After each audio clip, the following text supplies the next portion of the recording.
Bonjour à tous et bienvenue, c'est le JTech numéro 5. Le JTech, c'est chaque semaine sur le web toute l'actualité techno. Bonjour Jérôme. Salut François, cette semaine à la une du JTech, on s'intéresse à un petit joujou très attendu, le smartphone Palm Pre. Et puis on s'intéressera au boom des applications sur les smartphones, iPhone, iPad, Android. Notre invité nous expliquera comment on fabrique une appli.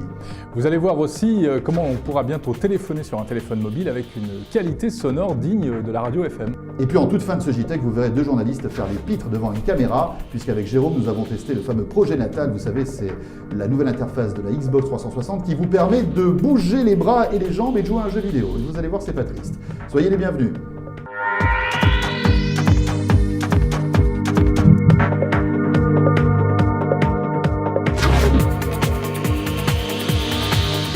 Avec Ouprine.fr, votre imprimeur de carte de visite en 24 heures.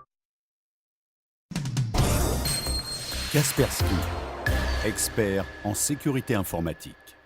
Il est ici, il n'a l'air de rien comme ça, un petit smartphone parmi d'autres, et pourtant il a déjà fait couler beaucoup d'encre, le Palm Pre, sorti depuis 1 an aux États-Unis. Ça y est, il va arriver en France très bientôt. Voilà, est-ce que le Palm Pre va couper l'herbe sous le pied de l'iPhone? Palm Pre, l'herbe. Ouais, pas mal. Voilà. Pour vous montrer, moi j'ai en fait le chargeur. C'est beaucoup moins sexy, mais je voulais le montrer, j'avais envie.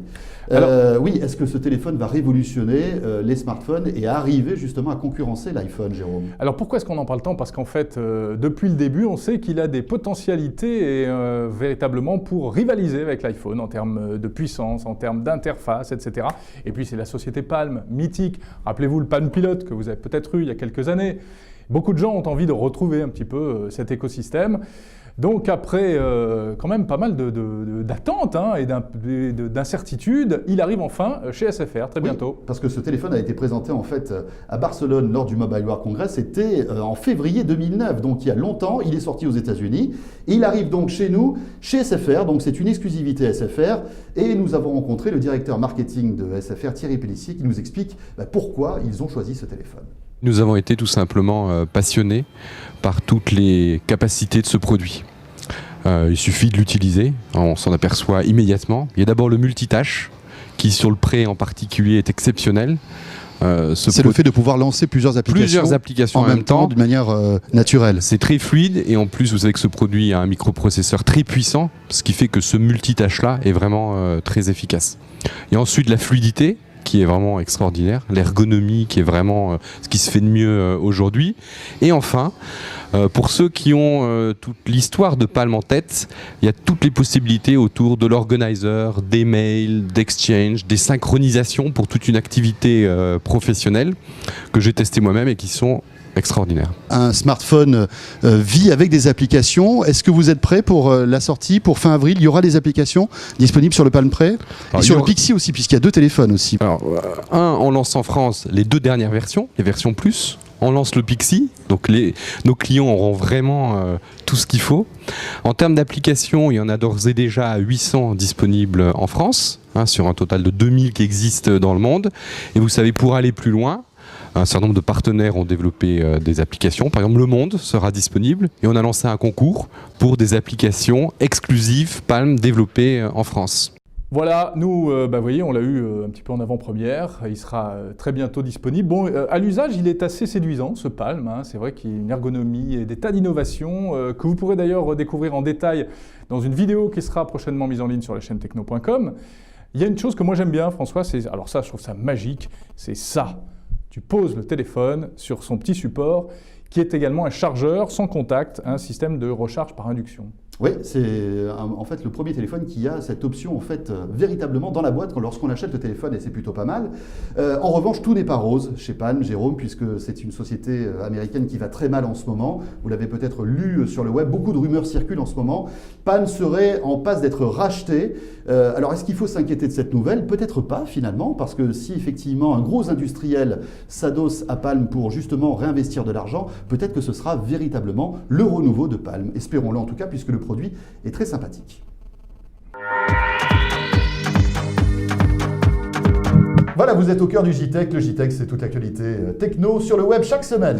Avant d'aller plus loin, l'info de la semaine, c'est quand même une info très triste qu'on doit vous donner.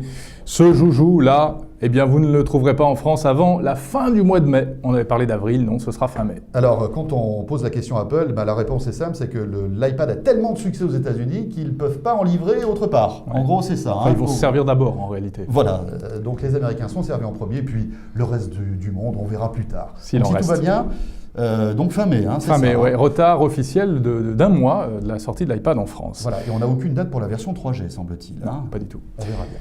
Cela dit, l'iPad, l'iPhone, le Palm Pre dont on parlait à l'instant, le nerf de la guerre et le lien entre tous ces appareils, ce sont bien sûr les applis. C'est ça qui est intéressant, c'est ce qu'on met dedans pour le faire fonctionner, c'est ce qu'il y a dans la boîte. Et tous ces petits programmes qui font que lorsque vous utilisez un smartphone, vous avez plein de fonctionnalités supplémentaires. Pour justement vous expliquer comment fonctionne une appli et comment ça se fabrique, nous avons avec nous Sébastien Berten. Bonjour. Bonjour. Vous êtes le patron de la société Bakelite qui est spécialisée justement dans la fabrication d'applis. Sébastien Berten, on parlait justement à l'instant du Palm Pre. Est-ce que c'est justement un téléphone que vous regardez de près? Pas mal. Oui, c'est un téléphone qu'on regarde de près. Il est annoncé de longue date. Donc on a eu le temps de se préparer, nos développeurs l'ont regardé, nos équipes créatives aussi. Et aujourd'hui, on a d'ores et déjà des services qui sont en cours de développement pour le monde de la presse, pour ce téléphone, donc qui seront disponibles dès le lancement officiel du Palm en France. Est-ce qu'entre le Palm, l'iPhone, l'iPad, Android, Windows Phone, il faut à chaque fois tout refaire, réinventer la roue? Ce sont vraiment des univers différents les uns des autres? C'est des univers différents. Les codes ergonomiques des mobiles ne sont pas du tout les mêmes. On ne navigue pas sur un Palm comme on navigue sur un iPhone ou comme on navigue sur un terminal Android. Donc, tout notre savoir-faire consiste justement à mixer les codes ergonomiques des téléphones avec les chartes graphiques des marques et des services qu'ils veulent proposer sur les mobiles. Et donc, c'est ça que font nos équipes.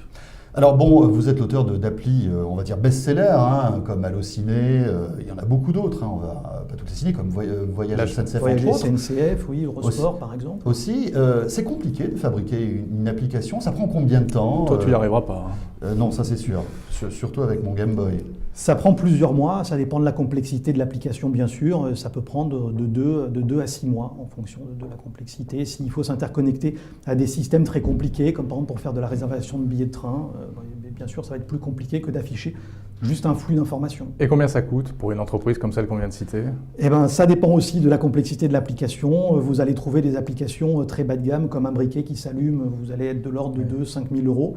Et puis une application... 5 000 euros le briquet quand même. Ça, 5 000 euros le briquet, c'est Qui en plus n'allume pas qui allume rien, c'est un faux. C'est pour arrêter de fumer en fait. Exactement, Voilà, exactement. Et puis une application, par exemple, de bancaire qui permettrait de consulter ses comptes, faire des virements. Donc là, on voit bien quelque chose de très complexe d'un point de vue technique, sécurisé.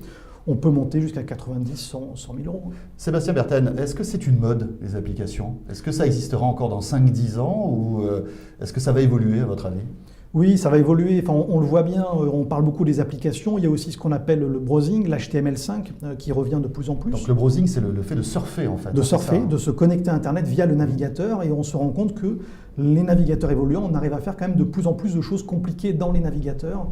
Donc les deux vont se rattraper et finalement, je pense que beaucoup de choses vont se passer de plus en plus dans les navigateurs. Et pour les téléphones très évolués, très avancés, on fera des choses un petit peu magnifiées par voie d'application. En tout cas, c'est une manne formidable. Une entreprise comme la vôtre, qui est vraiment une petite start-up parisienne. Et aujourd'hui, combien de personnes? Oui, aujourd'hui, plus de 45 personnes. On a commencé, on était 3 il y a 3 ans. Donc on voit bien que tout ça explose. On est en phase de recrutement de plus de 10 à 15 personnes d'ici la fin de l'année. Donc oui, il y a vraiment une explosion des développements des services pour le mobile aujourd'hui. Voilà, donc on n'a même pas besoin de souhaiter bon vent à Bakelite. On va dire quand même, ça porte bonheur. Merci. Merci beaucoup Sébastien Berten.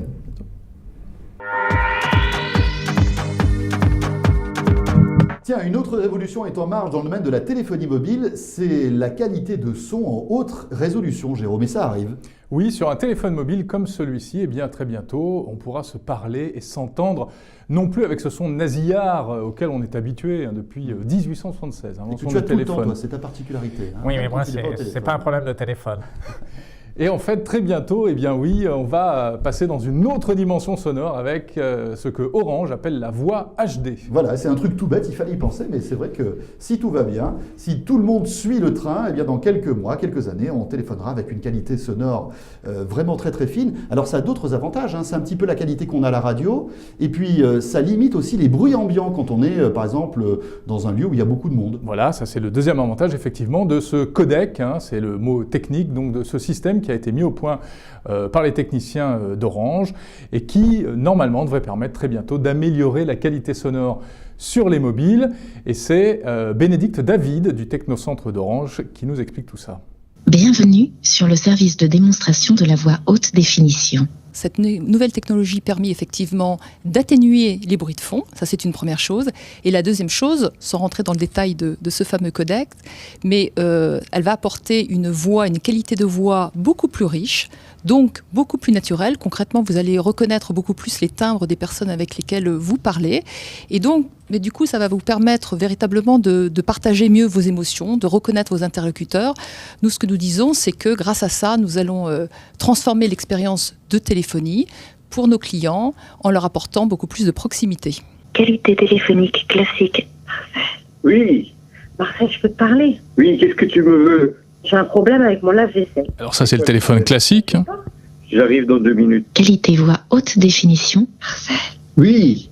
Marcel, je peux te parler? Oui, qu'est-ce que tu me veux? J'ai un problème avec mon lave-vaisselle. C'est quoi le problème? Je sais pas. J'arrive dans 2 minutes. Pour bénéficier de ce son haute définition, il faudra avoir 2 téléphones, 2 terminaux dits haute définition, compatibles haute définition. Par contre, ce qui est extrêmement important, c'est que l'amélioration, je vous ai dit, elle est extrêmement importante et elle est déjà totalement perceptible si vous êtes dans une conversation où une seule personne a un téléphone haute définition. Nous vous souhaitons une bonne écoute. Voilà, c'est quand même pas mal. Hein. Enfin, je reconnaîtrai ta voix quand tu me passeras un coup de fil maintenant. De toute façon, je t'appelle jamais. Donc, non, comme ça, il n'y a pas de souci. Donc, étonnant ce système-là. Cela dit, c'est pas encore gagné pour Orange. Hein, parce qu'on n'est pas tous chez Orange, heureusement. Voilà. Il y a d'autres opérateurs en France. Et il faut que tout le monde adopte ce nouveau codec, ce nouveau système de compression de voix. C'est pas gagné. Hein. Et oui, il faut qu'il soit à la fois adopté par les constructeurs de téléphones mobiles et aussi par les opérateurs. Donc, Orange se veut très généreux et dit que même si SFR ou Bouygues demain souhaitent adopter cette technologie, ils s'arrangeront, mais pour l'instant, effectivement, c'est pas fait. Bon, si vous voulez en savoir plus, un reportage tout frais, tout beau, tout chaud vous attend sur la chaîne techno.com. Voilà, et pour terminer ce JTech, je vous propose maintenant de visionner un document exceptionnel, exclusif. Jamais vous ne verrez ça, d'ailleurs c'est peut-être pas plus mal. Jérôme, nous allons maintenant faire les pitres devant une caméra. Oui, on va essayer. On a testé en réalité cette semaine le fameux projet Natal. Vous savez sans doute de quoi il s'agit. C'est ce système avec une caméra qui reconnaît les mouvements et qui est en train d'être préparé par Microsoft, qui sera prochainement présenté sur la console de jeu Xbox. Alors regardez ce que ça donne. C'est vrai qu'on connaît un petit peu la Wii, hein, comment ça fonctionne. Hein. On a ta Wiimote et ton Nunchuk et tu bouges des bras pour faire évoluer ton personnage, l'action que tu as dans le jeu vidéo. Là, en fait, c'est ce que tu disais, les membres supérieurs et inférieurs qui remplacent la manette de jeu. Donc regardez ce que ça donne. C'est, oui, on peut dire assez ridicule hein, quand on fait ça tous les deux. Mais non, regarde, toi, tu es très bien. Oui, c'est vrai, je suis mieux que toi, effectivement. Tu as fait ça toute ta vie. En revanche, il faut savoir qu'on a filmé ça donc chez Microsoft, hein, puisque Microsoft, cette semaine, proposait une démonstration du projet Natal qui n'est prévue qu'à la fin de l'année pour le grand public. Hein, donc là, c'est un peu une exclusivité qu'on vous montre. Cela dit, on ne pouvait pas filmer n'importe quoi. Et non, là, vous nous voyez, nous, parce que ça, on avait l'autorisation officielle de Microsoft. En revanche, pas question... C'est pas qu'on a un ego surdimensionné. Hein, on ne voulait pas se montrer nous, mais on ne pouvait pas montrer le jeu. Ben non, on aurait bien aimé vous montrer ce qui se passe sur l'écran, la fameuse caméra, etc. Mais vous savez, c'est le blackout, communication très encadrée, pas question de filmer.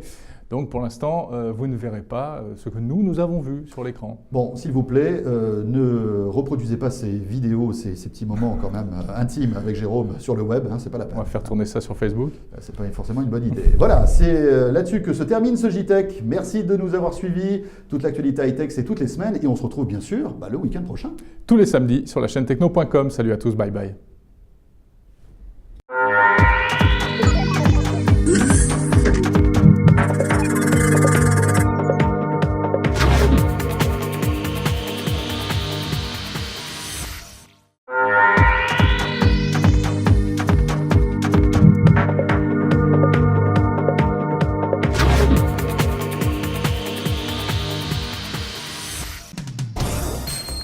Kaspersky, expert en sécurité informatique.